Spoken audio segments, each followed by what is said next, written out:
아무 일도 없는 줄 알았습니다. 언제나 그렇듯 평범한 날들이 흘러가고 있었습니다. 아침이면 허겁지겁 출근을 하고 퇴근하면 집에 돌아와 아내가 차려준 밥상을 마주했습니다. 그 단조롭지만 따뜻한 일상이 당연하다고 믿었습니다. 하루가 지루해도 주말이 조금 답답해도 그래도 그것이 가정이라는 안온한 울타리라 생각했습니다. 그런데 언제부턴가 그 평범했던 일상에 금이 가기 시작했습니다. 처음에는 아주 작은 틈이었습니다. 밥을 먹는 사이에도 아내가 자꾸 휴대폰 알림을 확인했습니다. 저는 대수롭지 않게 물었습니다. 누가 그렇게 자주 연락해? 아내는 웃으며 대답했습니다. 회사 단톡방이야. 프로젝트 때문에 실시간으로 대응해야 돼. 그 대답은 이유가 타당했습니다. 믿을 수밖에 없었습니다. 하지만 이상한 건 따로 있었습니다. 휴대폰을 들여다보는 아내의 표정이었습니다. 웃지도 않고 심각하지도 않은 애매하게 흔들리는 얼굴. 화면 속에는 뭔가 중요한 말이 오가는 것 같았지만 제가 눈길을 주면 곧장 휴대폰을 뒤집어 엎어놓았습니다. 아내는 원래 저 앞에서 휴대폰을 숨기던 사람이 아니었기에 그 모습은 도무지 낯설게 느껴졌습니다. 그 후로 이상한 일들은 계속 이어졌습니다. 퇴근 후 집에 오면 아내가 갑자기 외출을 한다는 말이 늘어갔습니다. 친정에 좀 다녀올게. 갑자기 연락 온 친구가 있어서. 동창회가 있다더라. 핑계는 다양했지만 하나같이 너무 급작스럽고 귀가 시간은 점점 늦어졌습니다. 하루는 새벽 1시가 되어 들어왔습니다. 친구 만나서 밥 먹다가 늦었다라는 말로 쉽게 둘러댔지만 그 시각까지 친구와 밥을 먹었다는 말은 아무리 들어도 납득되지 않았습니다. 저는 점점 예민해졌습니다. 누군가의 말처럼 의심이 싹 트는 순간 모든 행동이 달리 보였습니다. 하루는 아내가 급히 화장실에 간 사이 휴대폰이 울렸습니다. 무심코 화면을 확인한 순간 세상이 차갑게 얼어붙었습니다. 오늘도 보고 싶었어. 너밖에 없어. 저장되지 않은 번호였고 문장은 짧았지만 그 의미는 너무도 명확했습니다. 손끝이 얼어붙었고 맥박은 귀를 울렸습니다. 저는 그냥 그 자리에 얼어붙은 돌처럼 앉아 있었습니다. 그날 이후 일상은 더 이상 같지 않았습니다. 식탁 위의 음식은 맛이 사라졌고 웃는 아내의 얼굴은 가식처럼만 보였습니다. 아내가 젓가락을 떨어뜨리고 왜 그래? 걱정스레 묻는 목소리조차 저를 속이는 가면극 같았습니다. 저는 스스로를 다잡기 위해 아내에게 정면으로 물었습니다. 혹시 요즘 무슨 일 있어? 아내는 시선을 피하지도 않고 당황하지도 않고 아주 태연하게 대답했습니다. 무슨 소리야? 오히려 당신이 이상해. 요즘 의심이 많아졌어. 그 말은 제 가슴에 또 다른 칼을 꽂았습니다. 제가 잘못된 걸까? 내가 예민한 걸까? 하지만 의심은 거둘 수 없었습니다. 그러던 어느 날 아내가 외출을 한다며 나갔습니다. 약속한 시간이 지나도 연락은 없었고 3시간 넘게 전화도 받지 않았습니다. 목이 타는 듯 전화를 수십 번 걸었고 결국 돌아온 건 짧은 메시지였습니다. 미안, 폰 배터리 나갔어. 3시간 동안 충전도 없이 거리를 헤맸다는 말, 이제는 하나도 믿기지 않았습니다. 그날은 침대 위에 누워 천장을 바라보며 생각했습니다. 내가 지금 뭘 보고 있는 거지? 내가 함께 사는 사람은 누구지? 저는 직장 동료에게 털어놓았습니다. 혹시 내가 너무 민감한 건 아닌지 확인받고 싶었습니다. 동료는 잠시 듣더니 단호하게 말했습니다. 내가 그런 생각이 들 정도면 이미 뭔가 있는 거야. 그 말은 마지막 장벽을 무너뜨렸습니다. 그날부터 저는 감시자가 되었습니다. 퇴근하면 귀가 시간을 기록하고 외출할 때마다 행선지를 물었습니다. 하지만 돌아오는 건 모호한 대답뿐이었죠. 휴대폰은 더 이상 건드릴 수도 없었습니다. 아내는 패턴락을 설정했고 제가 슬쩍 농담처럼 말을 꺼내자 날카롭게 되받아쳤습니다. 내 사생활이야. 결혼했다고 다 간섭할 수 있는 게 아니야. 그 순간 숨이 막혔습니다. 부부 사이에서 사생활이라는 말은 무엇을 의미하는 걸까요? 닫힌 문처럼 느껴졌습니다. 그날 밤부터 저는 무너졌습니다. 잠이 오지 않았습니다. 아내가 샤워하는 틈을 타 옷주머니를 뒤지고 카드 내역을 훑어봤습니다. 그것이 사랑의 방식이 아니라는 걸 알면서도 눈앞의 의심을 견딜 수 없었습니다. 하루가 하루 같지 않고 점점 제 자신이 부서져가는 것 같았습니다. 그때였습니다. 완전히 예상치 못한 누군가에게서 연락이 왔습니다. 제 휴대폰 화면에 떴던 이름은 그 누구도 아니었습니다. 장모님. 심장이 철렁 내려앉았습니다. 장모님께서 제게 직접 연락을 주시는 일은 드물었습니다. 손에 힘이 빠진 채 전화를 받았습니다. 평소의 따뜻한 목소리는 아니었습니다. 차갑고 단호하게 울려 퍼졌습니다. 지금 시간 괜찮니? 잠깐 나 좀 보자. 그날 제 일상은 완전히 무너졌습니다. 퇴근 후 집으로 돌아왔을 때 저는 거실 소파에 멍하니 앉아 있었습니다. TV는 켜져 있었지만 거기서 흘러나오는 소리는 제 귀에 닿지 않았습니다. 눈은 스크린을 바라보고 있었지만 머릿속에는 단 하나의 생각만 빙빙 맴돌았습니다. 아내가 오늘도 친구를 만나러 나갔다는 말. 예전에는 제가 집에 들어오면 반가워하며 맞아주곤 했습니다. 그런데 요즘은 가족보다 바깥의 약속이 더 소중한 듯 했습니다. 어느 순간부터 저는 서운하다는 감정을 넘어 무덤덤한 허무만 느끼고 있었습니다. 진심으로 무엇을 잘못했지? 를 묻게 되었습니다. 제 불안이 마치 환상처럼 사라지기를 바랐지만 그럴 리 없다는 걸 누구보다 잘 알고 있었습니다.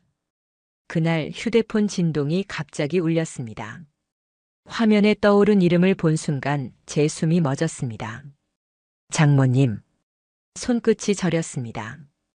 장모님께서 제게 직접 전화를 주시는 일은 거의 없었습니다. 특히 이렇게 저녁 늦게 전화를 주신 건 처음이었습니다. 급히 통화를 받았습니다. 어머니, 무슨 일이세요? 그런데 전화를 타고 흐른 목소리는 제가 알던 따뜻한 온기와는 달랐습니다. 낮고 가라앉았으며 어쩐지 결심이 담겨 있었습니다. 너 지금 시간 괜찮니? 잠깐 나 좀 보자. 그 한마디에 심장이 철렁 내려앉았습니다. 본능적으로 큰일이구나 느껴졌습니다. 저는 급히 겉옷을 걸치고 집을 나섰습니다. 근처 카페에 도착했을 때 저는 숨을 고르며 주변을 둘러봤습니다. 구석자리, 채광을 피해 앉은 한 여성이 보였습니다. 검은 외투를 걸치고 화장기 없는 얼굴에 손에는 두툼한 서류 봉투 같은 것을 들고 있었습니다. 누구도 눈치챌 수 없게 조용히 앉아 있었지만 제 눈에는 단박에 장모님임이 보였습니다. 제가 다가가자 장모님은 조용히 고개를 끄덕였습니다. 첫마디는 나오지 않았습니다. 대신 차갑게 식은 눈빛 속에 오래 참아온 감정이 숨어 있었습니다. 잠시 정적이 흐른 끝에 장모님이 봉투를 제 쪽으로 밀어내셨습니다. 이걸 내가 알아야 할 것 같아. 서류 봉투 안에서 나온 것은 사진이었습니다. 순간 저의 내장이 뒤틀리듯 아프게 웅크려졌습니다. 그곳에는 제 아내 그리고 제가 알지 못하는 남자가 있었습니다. 커피숍에서 서로의 손을 잡고 웃는 장면, 차 안에서 친밀하게 얼굴을 가까이 하는 장면, 그리고 모텔 앞에서 나란히 걸어 나오는 두 사람의 모습. 그 사진 속 표정은 제가 한때 보았던 아내의 행복한 표정이었습니다. 하지만 그것은 제가 아닌 낯선 남자를 향한 웃음이었습니다. 숨이 막혀왔습니다. 손이 떨렸고 사진조차 제대로 붙잡을 수 없었습니다. 제 입에서는 간신히 말이 흘러나왔습니다. 어머니, 이게 뭐예요? 그 질문은 사실상 답을 알면서도 차라리 틀리길 바라는 외침이었습니다. 장모님은 제 눈을 똑바로 바라보셨습니다. 평소의 온화함은 없었습니다. 대신 단단하게 굳은 결심이 있었습니다. 내가 딸을 이렇게 키운 적 없어. 하지만 널 속이는 건 두고 볼 수 없었다. 그 한마디는 칼처럼 가슴을 꿰뚫었습니다. 제 분노와 슬픔은 물론 장모님의 고통이 함께 전해졌습니다. 장모님의 눈가에는 눈물이 맺혀 있었지만 목소리는 떨리면서도 단호했습니다. 이건 내가 직접 찍은 건 아니야. 하지만 우연히 지인의 지인을 통해 알게 됐어. 처음에는 나도 믿고 싶지 않았어. 내가 낳은 애니까. 하지만 그게 사실이더라. 장모님이 손에 힘을 주며 테이블을 움켜쥐셨습니다. 그래서 딸에게 물었지. 대체 무슨 짓을 하고 다니는 거냐고. 그런데 뭐라고 했는 줄 아니? 저는 대답할 수조차 없었습니다. 목구멍이 막혔습니다. 장모님의 입술이 굳게 닫혀 있다가 벌떡 열리듯 소리를 토해냈습니다. 엄마까지 내 인생 간섭하지 말래. 지금이 어느 시대냐고, 결혼했다고 여자 인생 끝나는 거냐고 소리치더라. 그 순간 눈앞이 어지러질했습니다. 내가 함께 사는 사람의 본심이 저런 것이었다니. 끝내 한마디조차 찾지 못했습니다. 장모님은 한숨을 깊게 내쉬며 말을 이으셨습니다. 나는 감싸고 싶었다, 처음엔. 하지만 그럴수록 내가 더 다칠 게 보이더라. 그래서 이렇게 직접 얘기하려고 나온 거야. 사람이 잘못한 건 결국 밝혀지게 돼. 그건 내 딸이라도 예외가 아니야. 저는 그 순간 너무도 복잡한 감정에 휩싸였습니다.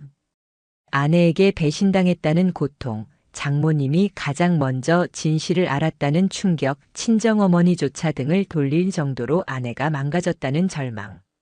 그러나 동시에 뜨겁게 올라온 것은 이상하게도 위로였습니다. 저는 혼자가 아니었습니다. 누군가는, 그것도 아내의 어머니가 제 편이 되어 진실을 마주하고 있었던 겁니다. 끝내 저는 고개를 숙이며 말했습니다. 감사합니다, 어머니. 그 목소리는 눈물로 떨렸습니다. 그날 카페에서 흘러간 몇 시간은 제 인생에서 결코 잊지 못할 순간이 되었습니다. 누구의 의심도 배신도 아닌 진실이 적나라하게 제 앞에 놓인 밤이었습니다. 그리고 그날 이후 장모님과 저는 진실을 밝히겠다는 단 하나의 목적을 공유하게 되었습니다. 그건 이제 되돌릴 수 없는 길의 시작이었습니다. 카페에서 장모님과 마주 앉았던 그날, 봉투 속 사진으로 아내의 배신을 확인한 이후 제 심장은 멍처럼 부풀어 올랐습니다.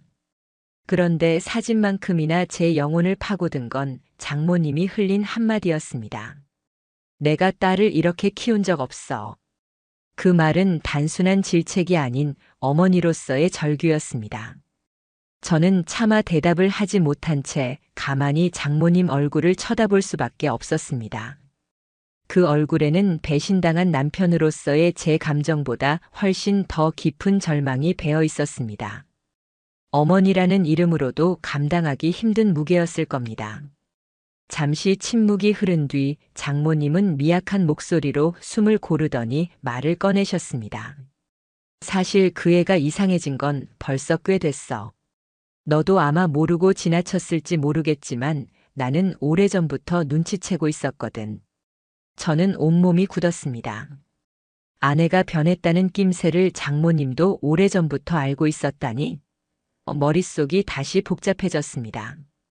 제가 고개를 끄덕이는 순간 장모님은 차분히, 그러나 눈빛 깊숙이 알 수 없는 고통을 담은 채 자신의 기억을 하나하나 꺼내놓기 시작했습니다. 처음에는 단순히 피곤해서 그런 줄 알았답니다. 맞벌이에 육아의 부담, 쌓여가는 스트레스가 아내를 지치게 만들었다고 생각하셨다는 겁니다. 그런데 점점 그게 달라졌다고 합니다. 집에 와서도 대화가 줄었고 이유 모르는 짜증을 부리며 방으로 들어가 문을 걸어 잠그는 일이 많아졌다고 했습니다. 평소엔 사진을 찍어 가족 단체방에 보내던 애가 갑자기 행동을 완전히 바꿔버렸답니다. 제가 아내의 변화를 눈치채기 전 장모님은 이미 딸의 낯선 태도를 느끼고 있었습니다. 어느 날은 아내가 집에서 전화를 하는 걸 우연히 들으셨다고 했습니다. 처음엔 평범한 통화인 줄 알았는데 목소리 톤이 달랐답니다. 남편과 대화할 때와는 전혀 다른 애틋하고 사랑스러운 뉘앙스. 그 순간 장모님의 심장이 철렁 내려앉았다고 했습니다. 한두 번은 착각이라 생각했어. 하지만 한두 번이 아니더라. 계속 그 목소리가 흘러나왔어. 목소리만 들어도 알 수 있잖아. 남편한테 하는 말이 아니라는 거. 저는 숨이 막혔습니다. 사진으로 확인했을 때보다 더 현실감이 느껴졌습니다. 누군가를 향한 새어나오는 달콤한 목소리는 곧 아내가 집 안에서도 가면을 쓰고 있었다는 증거였습니다. 장모님은 어느 날 딸을 붙잡고 정면으로 물으셨다고 했습니다. 내가 요즘 왜 그러는 거냐? 무슨 문제 있냐? 잘못된 길로 가고 있는 것 아니냐? 그런데 돌아온 대답은 상상 못한 것이었다고 했습니다. 엄마가 뭔데 내 인생 간섭해? 결혼했다고 여자의 인생 끝나는 것도 아니고 좀 자유롭게 살면 안 돼? 그 말은 장모님의 가슴을 갈갈이 찢어놨습니다. 친정을 제일 먼저 찾던 애가 이제는 어머니까지 밀어내며 적대적으로 변한 겁니다. 저는 그 이야기를 듣는 순간 아내가 저에게 했던 말들이 떠올랐습니다. 왜 이렇게 의심을 많이 해? 내 사생활이야. 그 말들이 장모님에게도 똑같이 반복되고 있었던 겁니다. 역시 숨어있던 본 모습은 저 하나를 속인 게 아니었습니다. 장모님은 손을 떨며 말했습니다. 그때 난 알았어. 뭔가 도저히 감출 수 없는 걸 저질렀구나 싶었어. 처음엔 은폐하고 싶었지. 나도 엄마니까. 하지만 그게 옳은 게 아니더라. 그래서 결국 너에게 말한 거야. 내가 가만히 있다면 너는 끝까지 속을 테니까. 그건 내가 못 보겠더라. 저는 목소리가 나오질 않았습니다. 장모님의 존재가 그 순간에는 가장 큰 구원이었고 동시에 가장 비참한 증거였습니다. 친모가 딸을 감싸지 않고 오히려 사위 편에 서서 진실을 고발해야 하는 상황. 그것은 이미 가정이 돌이킬 수 없는 선을 넘었다는 의미였습니다. 제가 겨우 짤막하게 물었습니다. 어머니, 그럼 언제부터 그렇게 본 거예요? 장모님은 잠시 먼 곳을 바라보다가 낮게 대답하셨습니다. 적어도 1년 전쯤이야. 너는 회사 일 때문에 많이 바쁘고 집에 늦게 오는 날도 많았잖아. 그때부터 그 애가 점점 달라졌어. 그러다 결국 나는 어느 날 사진 같은 증거까지 보게 된 거고. 그 말을 들으며 저는 차갑게 깨달았습니다. 아내는 오랫동안 이중적인 삶을 살아왔다는 사실을. 집에서는 사랑받는 아내 하지만 친정에서는 어머니에게조차 나를 세우며 자신을 방어하는 또 다른 얼굴. 장모님은 마지막으로 낮게 그러나 흔들리지 않는 목소리로 단언했습니다. 내 딸이지만 이건 사람으로서 해서는 안 되는 일이야. 내가 진실을 알 권리가 있어. 나도 더 이상 모른 척할 수는 없어. 그 말은 정직한 칼날 같았습니다. 아내가 어떻게 변했는지 그것을 가장 가까이서 목격한 장모님의 고백은 저를 무너뜨림과 동시에 이상하게도 의지를 불태우게 만들었습니다. 그날 이후 저와 장모님은 말없이 연락을 이어갔습니다. 짧은 대화 속에서도 우리는 마음속 같은 목적을 공유했습니다. 그것은 단순한 분노가 아니었습니다. 더 이상 속지 않는 것, 그리고 반드시 진실을 드러내는 것이었습니다. 장모님과의 대화 이후 저와 장모님은 말하지 않아도 알 수 있는 강한 연대감을 형성했습니다. 더는 회피도 눈가림도 없었습니다. 이제 남은 건 증거를 더 단단히 쌓고 그 결과를 아내 앞에 명확히 내보이는 것뿐이었습니다. 하지만 그 싸움은 단순히 감정적인 대응으로는 불가능하다는 걸 장모님은 이미 잘 알고 계셨습니다. 저보다 훨씬 더 차분하고 냉정했습니다. 지금부터 중요한 건 흥분하지 않는 거야. 우리가 먼저 흔들리면 그 애는 더 교묘하게 숨길 거야. 딸이든 뭐든 이제는 냉정하게 봐야 해. 그 말은 저의 망설임과 우유부단함을 잘라내는 칼 같았습니다. 저는 그저 긴 숨을 내쉬며 고개를 끄덕일 수밖에 없었습니다. 우리가 가장 먼저 손댄 건 금융 내역이었습니다. 공동 계좌는 매달 생활비와 카드 비용이 빠져나가는데 거기서 이미 흔적이 보였습니다. 평소와 다른 결제 기록들이 눈에 들어왔습니다. 주말 오후 2시, 도심의 고급 레스토랑 결제.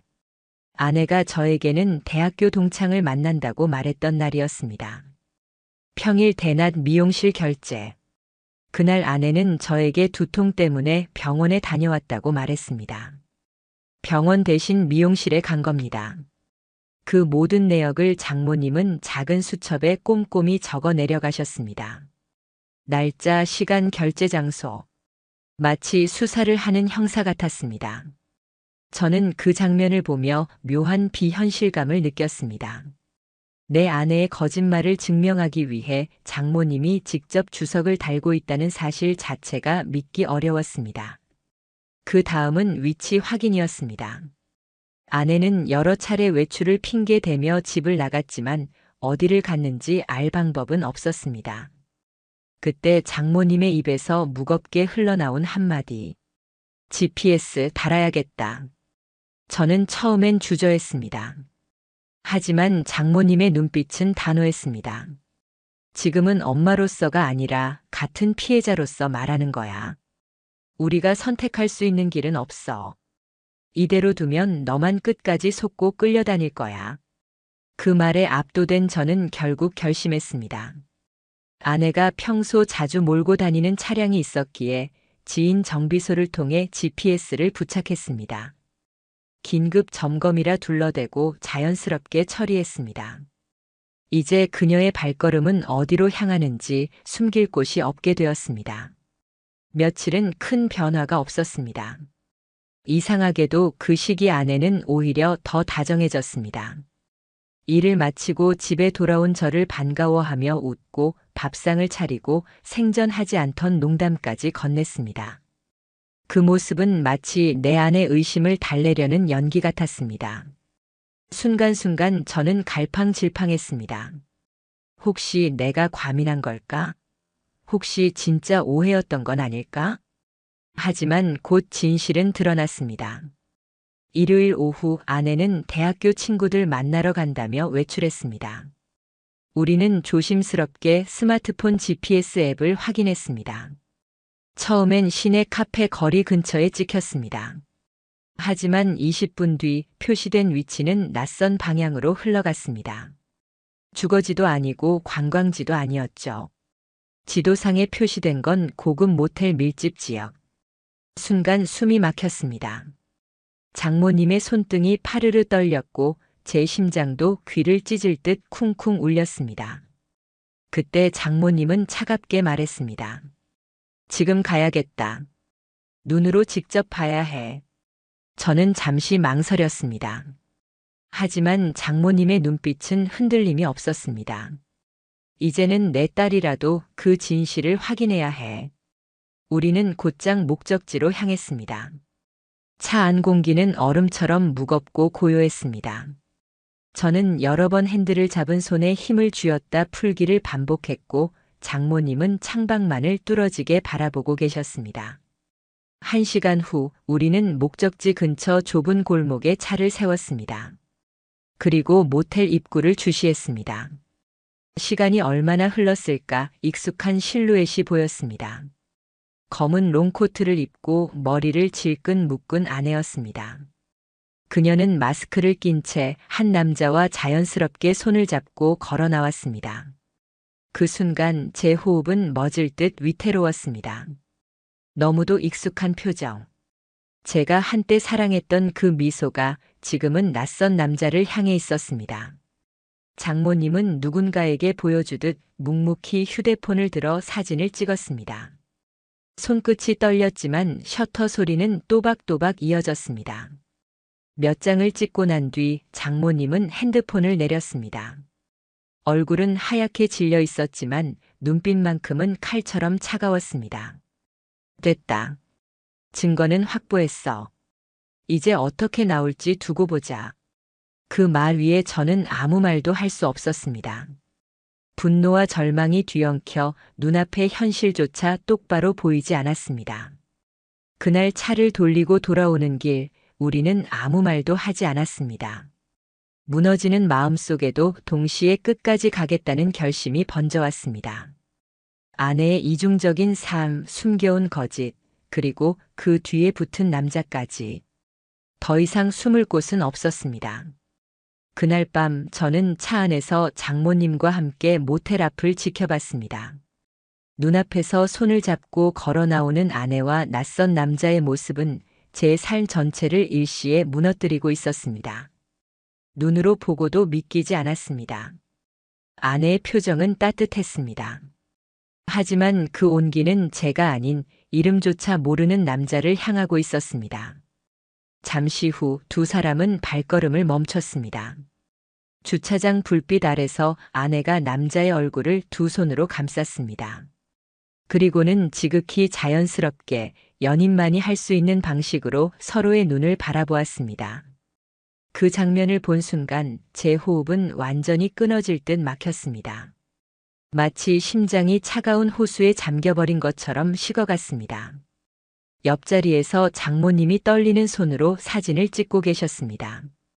그녀는 눈가에 눈물이 맺혀 있었지만 셔터를 누르는 손은 집요했습니다. 이건 반드시 남겨야 한다는 결의가 묻어났습니다. 됐어. 잠시 후 장모님이 힘겹게 내뱉었습니다. 더는 안 봐도 되겠다. 증거는 이 정도면 충분하니까. 목소리는 떨렸지만 그 안의 분노와 체념은 너무도 명확했습니다. 우리는 그 자리를 떠났습니다. 차 안은 무거운 침묵뿐이었습니다. 저는 울지도 못했습니다. 분노와 절망이 너무 커져 오히려 공허하게 가슴속을 비워버렸습니다. 장모님도 아무 말이 없었습니다. 긴장으로 얼어붙은 손만 무릎 위에서 파르르 떨릴 뿐이었습니다. 그 다음 날, 아내는 아무렇지 않게 집으로 들어왔습니다. 현관문을 열고 들어온 그녀는 도리어 상쾌한 얼굴로 저를 보더니 환하게 웃으며 말했습니다. 밥은 먹었어? 순간 제 이빨이 부서지도록 악물렸습니다. 불과 몇 시간 전 다른 남자와 다정하게 손을 잡고 걸어 나오던 얼굴이었습니다. 그런데 지금은 아무 일 없었다는 듯 평소와 똑같이 연기를 하고 있었습니다. 더 충격적인 건 장모님에게 건넨 목소리였습니다. 엄마 오랜만이야. 부드럽고 애교 섞인 말투. 전날 모텔 앞에서 보였던 표정과 동일한 얼굴로 태연하게 어머니 앞에서 아양을 떠는 순간이었습니다. 저는 두 손을 주먹 쥔 채 벌벌 떨었습니다. 하지만 장모님은 놀라울 만큼 태연했습니다. 그래, 잘 다녀왔니? 표정은 흔들림이 없었습니다. 그러나 그녀의 눈빛은 저를 향해 날카롭게 스쳤습니다. 조금만 기다리자는 신호였습니다. 그날 밤 우리는 긴급히 모였습니다. 식탁 위에는 종이와 펜 그리고 수첩이 놓였습니다. 이제 더는 의심이 아닌 증거를 확정적으로 쌓아야 할 때였습니다. 장모님은 제게 밀려오는 분노를 가라앉히며 말했습니다. 사진 몇 장으로만은 부족하다. 법적으로도 마지막 순간을 대비하려면 더 필요해. 철저하게 모아서 절대 부인하지 못하게 만들어야 해.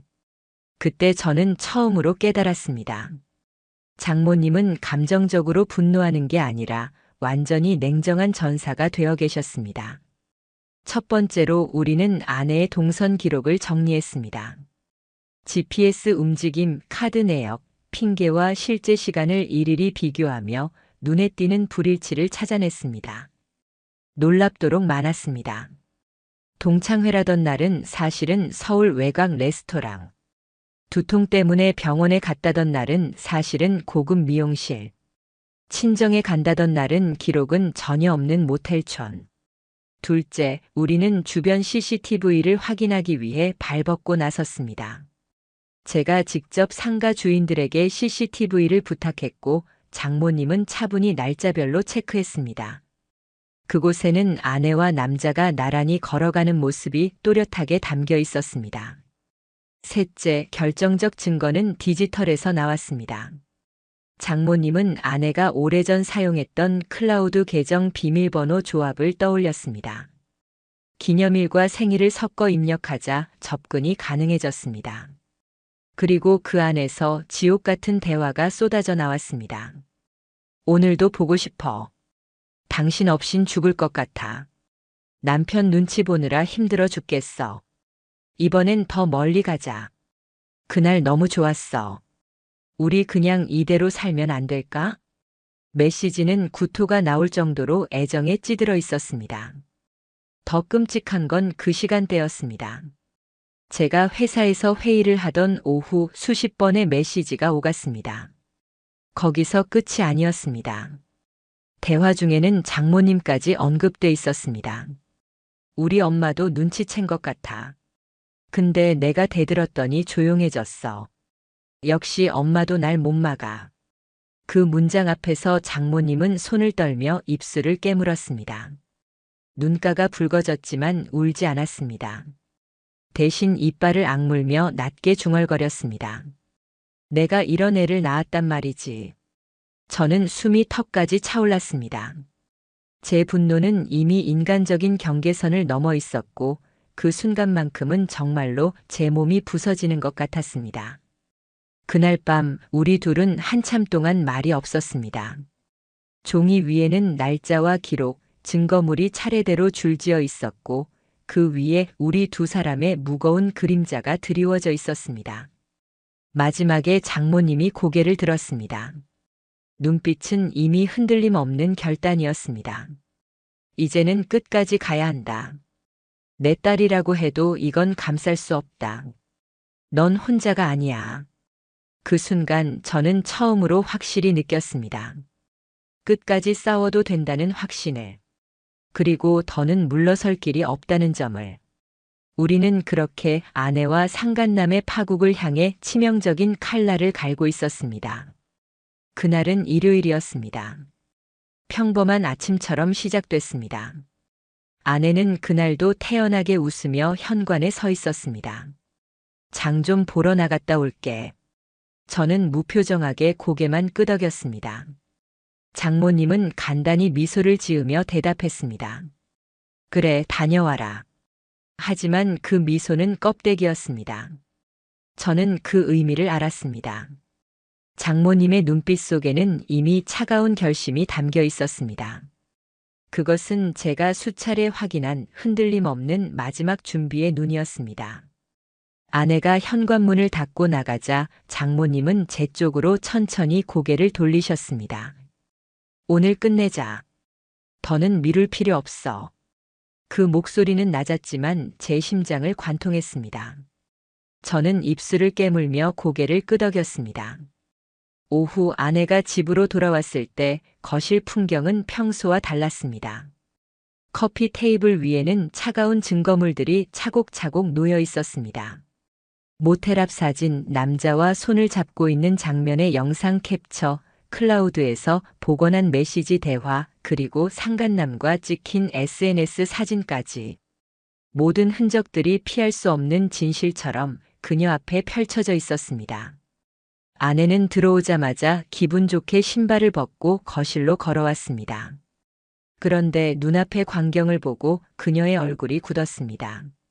한 발자국 멈춰 선 자리에서 눈을 크게 뜬 채 테이블 위를 바라봤습니다. 이게 뭐야? 목소리는 떨렸습니다. 하지만 그 떨림은 놀람보다는 덜미 잡힌 자의 두려움이었습니다. 저는 심장이 폭발할 듯 울렸습니다. 참아왔던 분노가 솟구쳐 목소리가 무너져 나왔습니다. 대체 언제부터였어? 내가 이렇게 참고 그렇게 믿었는데, 내 웃음 하나 믿으려고 내가 얼마나 버텼는데, 그게 다 내가 눈치가 없어서 가능했던 거야? 제 목소리는 터져나오는 절규 같았습니다.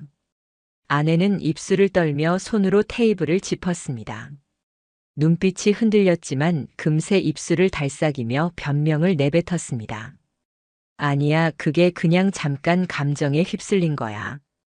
별거 아니었어. 그냥 잠시 외로운 마음 때문에. 그 순간 장모님이 자리에서 천천히 일어섰습니다. 그리고 단호하게 말했습니다. 별거 아니었다고. 목소리는 날 선 칼날 같았습니다. 아내가 움찔하며 고개를 들었습니다. 하지만 이미 늦었습니다. 장모님의 손이 식탁 위에 쾅 하고 부딪혔습니다. 테이블 위에 종이가 흩날렸습니다. 어떻게 이럴 수가 있니? 내가 널 이렇게 키웠어? 사람이 어떻게 이럴 수 있어? 세상에서 가장 중요한 게 신뢰라고 수없이 말했잖아. 그런데 넌 그걸 이렇게 짓밟은 거야. 너는 지금 자기가 뭘 한 건지 알기는 하니? 거실 공기가 얼어붙었습니다. 아내는 눈물을 글썽이며 입술을 깨물었습니다. 엄마 나도 힘들었어. 남편은 맨날 일만 하고 나를 제대로 바라보지도 않고 나도 외로웠어. 나도 사람인데 잠깐 흔들릴 수 있잖아. 그 순간 저는 피가 거꾸로 솟는 듯 했습니다. 저의 분노를 가로막고 있던 마지막 장벽이 무너졌습니다. 외로워서? 그게 내 변명이야? 내가 뼈 빠지게 일해서 너랑 우리 생활 지키려고 한 게 다 내 외로움이라는 단어 하나로 무너지는 거야? 그래서 그 남자와 손을 잡고 입 맞추고 모텔까지 드나든 게 다 외로워서라는 말로 씻겨지는 거냐고. 아내는 시선을 피했습니다. 손끝으로 옷자락을 움켜잡은 채 아무 말도 하지 않았습니다. 변명은 더 이상 이어지지 않았습니다. 침묵은 곧 인정이었습니다. 장모님은 차갑게 고개를 저었습니다. 너한테 수없이 물었지. 요즘 왜 늦게 들어오냐고. 왜 거짓말하냐고. 근데 넌 내 말에 고개를 들기는커녕 오히려 날 몰아세웠어. 엄마가 뭔데 내 인생에 간섭하냐고 소리쳤지. 그때 난 알았다. 너는 이미 선을 넘어 있었다는 걸. 장모님의 눈가가 붉게 물들었습니다. 그러나 목소리는 단호했습니다. 그 안에는 슬픔과 분노 그리고 자책이 뒤섞여 있었습니다. 아내는 무릎 위에 손을 올린 채 고개를 푹 숙였습니다. 그리고 잔뜩 웅크린 자세로 울먹였습니다. 잘못했어. 진짜 잘못했어. 엄마, 당신 제발 나 한 번만 용서해줘. 다시는 안 그럴게. 나 그냥 순간의 실수였어. 하지만 그 사과는 어느 누구에게도 닿지 않았습니다. 이미 모든 증거는 눈앞에 있었고 이미 모든 신뢰는 무너졌습니다.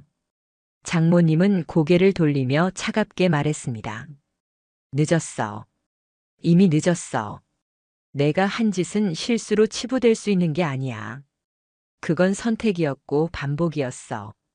그래서 이제부터는 내가 내 선택에 대한 대가를 받는 거다. 나는 내 엄마지만 이건 감쌀 수 없다. 너를 사람으로 낳았을 뿐 이렇게 망가진 인간으로 키운 적은 없어. 그 마지막 말은 아내를 완전히 무너뜨렸습니다. 아내는 손으로 얼굴을 가린 채 흐느꼈습니다. 하지만 그 울음은 누구에게도 위로받지 못했습니다. 그날 아내는 어머니조차 등을 돌렸습니다. 그 순간 저는 처음으로 선명하게 느꼈습니다. 이제 이 싸움은 단순한 가정 내부의 갈등이 아니라는 점을. 이제부터는 처벌과 결과의 영역이라는 걸. 그렇게 우리는 무너져 흩어진 거실 한복판에서 마지막 결심을 굳혔습니다. 그날 밤 거실에서 아내와 정면으로 대면한 이후 제 안의 모든 희미한 기대는 산산이 부서졌습니다.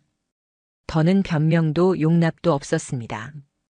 용서라는 단어는 이미 그 자리에서 의미를 잃었습니다. 이제는 감정이 아니라 결과로 돌아와야 할 때였습니다. 제가 택한 건 오직 하나였습니다. 처벌이었습니다. 며칠 뒤 저는 가정법 전문 변호사를 찾아갔습니다. 제 옆에는 장모님이 계셨습니다.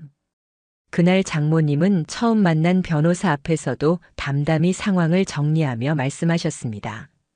제가 직접 본 것도 있고 딸과 상간남이 함께 찍힌 사진도 이만큼 있습니다. 카톡 메시지, 위치 기록, 카드 내역까지 다 모았습니다. 변명할 구석은 없을 겁니다.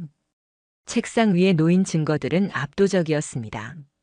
변호사는 고개를 끄덕이며 말했습니다. 이 정도면 충분합니다. 아니, 사실상 완벽합니다. 위자료 청구, 손해배상, 이혼 소송 모자랄 게 없습니다. 상간남 신원까지 확보됐으니 법적으로 움직이면 결과는 확정적입니다. 저는 그 말을 들으며 가슴 깊은 곳에서 묘한 해방감을 느꼈습니다. 아직 아프고 쓰렸지만 최소한 이 고통이 끝나가고 있다는 확신이 스며들었습니다. 우리는 곧장 소송을 준비했습니다. 저는 아내와 상간남을 상대로 각각 3천만 원씩 위자료 청구를 걸었습니다. 이혼 소송도 동시에 진행했습니다. 그리고 모든 문서에는 분명히 기록됐습니다. 혼인 파탄의 전적 책임은 피고에게 있다. 이 문장은 차갑지만 제겐 뜨겁게 벼려진 칼 같았습니다. 상간남은 곧 정체가 드러났습니다. 그는 중견기업의 팀장이었습니다. 어느 정도 위치와 체면이 있는 자리였습니다. 그러나 우리가 확보한 증거가 회사 인사팀에 전해지자 사건은 순식간에 번졌습니다. 품위 유지 위반으로 정직 처분이 내려졌고 결국 곧바로 사직서를 제출했습니다. 그의 가정도 마찬가지였습니다. 아내가 모든 사실을 알게 된 순간 이혼 소송은 곧장 시작됐습니다. 양육권은 상간남의 전처에게 넘어갔습니다. 그는 직장도 가정도 모두 잃었습니다. 남은 건 빚더미와 명예실추뿐이었습니다. 한때 제 아내와 함께 웃고 떠들던 그 얼굴은 이제 철저히 몰락으로 가는 길에 서 있었습니다. 그리고 아내. 이혼 절차는 냉정하게 진행됐습니다. 재산 분할은 최소화됐고 오히려 제가 숨죽여 모아온 자산은 철저히 지켜냈습니다. 판결문에는 그녀의 책임이 명확히 기록되어 있었습니다. 배우자를 배반하고 혼인을 유지할 수 없게 만든 중대한 책임. 이혼이 성립된 순간 아내는 더는 갈 곳이 없었습니다. 그녀는 친정집으로 발을 들이려 했지만 장모님은 단호히 막아섰습니다. 내 집에 다시는 들어오지 마라. 난 널 낳았지만 널 이렇게 키운 적은 없다. 그 말은 아내를 완전히 무너뜨렸습니다. 친정에서도 받아주지 않았습니다. 결국 그녀는 고시원 같은 좁은 임시 거처를 전전하며 지냈습니다. 남편에게, 어머니에게, 심지어 연인이라 믿었던 남자에게도 외면당한 채 홀로 떨어져 나간 겁니다. 법적으로 정해진 6천만 원의 위자료는 무자비하게 그녀의 어깨를 짓눌렀습니다. 상간남과 나눠야 했지만 그조차 원활하지 않았습니다. 결국 그녀는 빚을 내고 친구들과 지인에게 돈을 빌려 충당해야 했습니다. 하지만 친구들마저 등을 돌렸습니다. 뻔한 소문은 순식간에 퍼져나갔고 그녀는 점점 고립돼 갔습니다. 그러던 어느 날 제 휴대폰에 한 통의 문자가 도착했습니다. 다 무너졌어. 엄마도 날 버렸고 그 사람도 날 몰라. 미안해. 정말 미안해. 짧은 메시지였습니다. 그러나 제 안에서는 아무런 파동도 일어나지 않았습니다. 너무 늦었습니다. 이미 모든 게 끝난 뒤였습니다. 가끔 모든 일이 지나간 뒤에도 저는 생각했습니다. 어디서부터 잘못된 걸까? 내가 너무 믿었던 걸까? 아니면 너무 오래 참으며 그녀에게 여지를 준 걸까? 하지만 결국 결론은 같았습니다. 진실은 반드시 드러난다. 아무리 감추어도 아무리 웃으며 거짓말을 해도 결국 모든 것은 드러나게 돼 있습니다. 그리고 그 순간 배신의 대가는 모든 걸 앗아가게 됩니다. 언제나 평범했던 일상은 한순간에 무너졌습니다. 그러나 동시에 깨달았습니다. 배신 앞에서 침묵하는 건 사랑이 아니라 파멸의 동반자라는 것을. 이제 그녀는 모든 걸 잃었습니다. 가정도 신뢰도 체면도. 제가 끝내 쥐고 있는 것은 단 하나였습니다. 나 자신을 끝까지 지켰다는 사실. 카메라 앵글이 흐릿하게 꺼지듯 제 목소리는 뼈에 새기는 듯 차가운 결론으로 마무리됐습니다. 배신은 반드시 대가를 치른다. 거짓으로 쌓아올린 행복은 결국 무너져 내릴 뿐이다.